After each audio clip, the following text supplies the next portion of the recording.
எந்த ஒரு கட்சியுமே எடுத்த உடனே சிஎம் ஆகுறது கிடையாது. இப்ப வரவங்க எல்லாம் வந்து நான் தான் அடுத்த சிஎம், அது எப்படி 2-3 வருஷத்துல வந்து சிஎம் ஆயிட முடியுமா? ஒரு 10 வருஷம் இருங்க.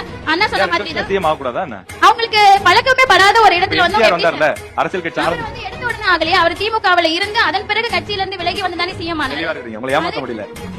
அதே போல ஆகட்டும், எல்லாருக்குமே வாய்ப்பு வேணும் தான். எல்லாரும் அவங்களுடைய ஆசைப்பட்ட இடத்துக்கு போகணும்னு நினைக்கிறது ஓகே தான்.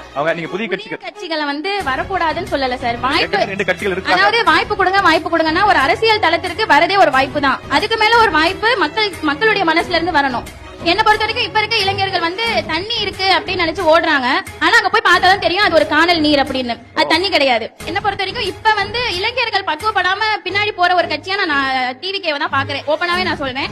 ஏன் அப்படின்னா நிறைய அசம்பாவிதங்கள் அங்க நடக்குது. நிறைய இன்னைக்கு கூட முந்தானத்து கூட செங்கிப்பட்டியில நடந்த மாநாட்டுல ஒருவர் விபத்துக்கு உள்ளாய் முந்தானே தான் இறந்து போயிருக்காங்கிற செய்தி நம்ம கேட்கிறோம். அப்படி பக்குவப்படுத்தப்படாத ஒரு இளைஞர்களை வைத்துக் கொண்டு ஒருவர் அரசியலுக்கு வர்றது ஓகே. ஆனா ஒரு சிஎம் ஆகி அடுத்து என்ன நடக்கும் அப்படிங்கிற கேள்விக்குறி இருக்கு. பக்குவப்படட்டும், 10 வருஷமோ 5 வருஷமோ அரசியல் இருக்கட்டும்.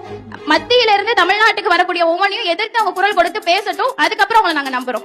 எந்த நோக்கத்துல எதை பார்த்து நான் ஓட்டு போடுவேன் அப்படின்னா, மதவாத சக்திகளை எடுத்துக்கொண்டு இனத்தை வச்சுக்கிட்டு அரசியல் பண்ணக்கூடியவர்களை விட்டுட்டு எனக்கானது செய்யக்கூடிய சமத்துவம், சமூக நீதி, சுயமரியாதை, மாநில சுயாட்சி பற்றி பேசக்கூடிய அரசியல் கட்சி எந்த அரசியல் கட்சியா இருக்கோ அந்த அரசியல் கட்சிக்கு தான் என்னுடைய ஓட்டனம். பெரியார் பெயர் கொண்ட கல்லூரியில படிக்கிறேன்னு உங்க பேச்சிலேயே ப்ரூவ் பண்ணிட்டீங்க. என்னெல்லாம் விஷயங்கள் எதிர்பார்க்கறீங்க? ஆளக்கூடிய கட்சியா இருந்தாலும் சரி, வரக்கூடிய வேட்பாளர்கள் கிட்ட என்னென்ன விஷயங்கள் எதிர்பார்க்கறீங்க? அதாவது மாற்றம் வேணும் அப்படின்னு சொல்லி புதிய கட்சிகளை போய் பார்க்கறதை விட இருக்கக்கூடிய அரசியல் கட்சிகிட்டே நமக்கு தேவையான எல்லா வலிமைகளும் இருக்கு. நமக்கான அனைத்துமே செய்யக்கூடியவர்களா இருக்காங்க. பொதுவா பொதுமக்கள்கிட்ட இருக்கக்கூடிய கருத்து என்னவா இருக்கு? சட்ட ஒழுங்கு சரியில்லை, நிறைய பெண்களுக்கு பாதுகாப்பு இல்ல அப்படின்னு சொல்றாங்க. மேலே நான் அதாவது நார்த் இந்தியனை கம்பேர் பண்ணும்போது தமிழ்நாட்டுல எவ்வளவோ சட்ட ஒழுங்கு சிறப்பா தான் இருக்கு. பெண்களுக்கான பாதுகாப்பு எவ்வளவோ சிறப்பா தான் இருக்கு. இருந்தாலும் இந்த குற்றச்சாட்டு மக்களிடையே வருது அப்படின்னா அதை அந்த அரசு எடுத்துக்கொண்டு அதற்கு அடுத்தபடியாக என்ன செய்யணுங்கிறத பார்த்து செயல்படணும்னு நான் நினைக்கிறேன். மிகவும் ஒரு தெளிவான சிந்தனை.